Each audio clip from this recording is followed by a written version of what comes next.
صل وسلم دائما أبدا على حبيبك خير الخلق كلهم مولاي صل. Apa muliakan dia, apa muliakan guru kata hari sampai yang mati yang kau kena muliakan. Aduh, orang tanya, kenapa saya salam dia dengar? Sebab saya muliakan dia. Saya muliakan dia kepada menteri. Saya mulakan dia sebelum dia menteri.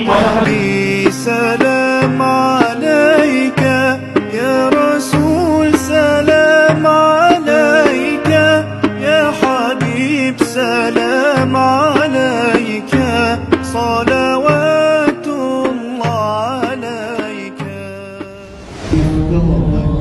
Hadirin persilakan berdiri.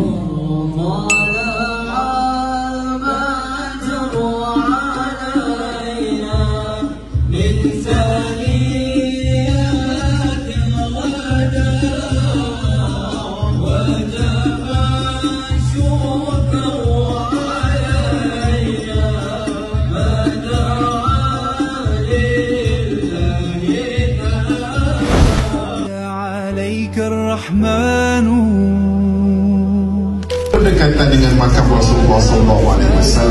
Jadi marilah kita sama-sama, kita bukan hanya bersalawat, tetapi kita juga nak melahirkan dalam jiwa kita untuk cintakan Rasulullah SAW, untuk cintakan Nabi SAW. Macam mana?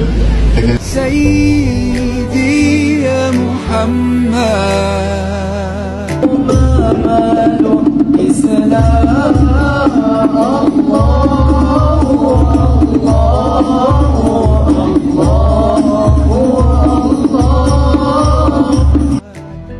حبك روح الإيمان يا ربي أرجو لقاءه يوما في دار السلام.